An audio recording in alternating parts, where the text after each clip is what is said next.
Phone लावतोय. बोला कोणाला बोलतो? कोणाला बोलतो? कोणाला बोलतो? बोलो. तुम्हाला शब्द बोलला नाही आम्ही आमच्या ह्यानं चाललो. भांडण कर, हा भांडण करायचे. बोलो बोलो बोलो.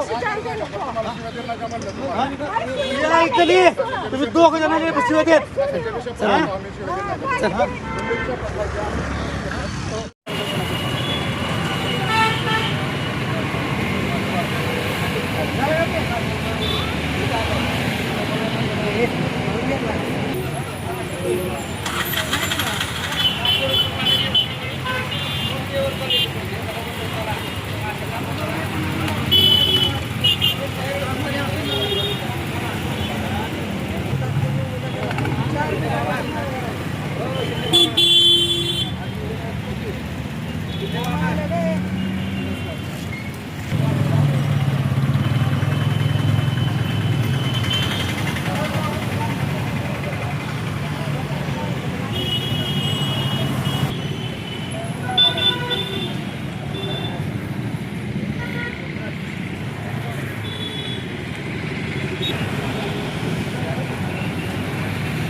उपोषणाला बसलो.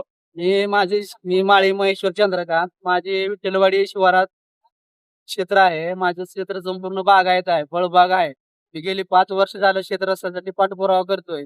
मला गेल्या वर्षी तहसीलदार मॅडमने सुनावण्या घेऊन नंतर 10 फुटाचा रस्ता मंजूर केला 143 नुसार. नंतर त्या मंडळाधिकाऱ्याने त्यांना संबंधित शेतकऱ्यांना पाऊस असल्यामुळे करता आलं नाही.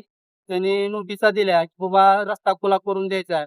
त्यावेळेस ते प्रतिवादी शेतकरी आहेत त्यांनी SDO कडे अपील करून त्या प्रकरणाला स्थगिती आणली. स्थगिती आणल्यानंतर SDOच्या कार्यालयात सुनावणीसाठी आम्ही हजर झालो. हजर झाल्यानंतर साहेबांनी स्थगिती उठवण्याचे आदेश करण्याचे सांगितले, पण स्थगिती आदेश केला नाही व उलट 14/7/26 ची तारीख सुनावणीची पुढे तारीख ठेवली. पण या पावसाळा अर्धा जातोय. माझी सध्या हार्वेस्टिंगला पपई पीक आलेला आहे. तो रस्त्यातून पाणी गेलं की माझं पूर्ण वर्ष वाया जाते. पूर्ण माझं मी 4.5-5 लाख रुपये खर्च करून पपई पिकाची लागवड केली आहे.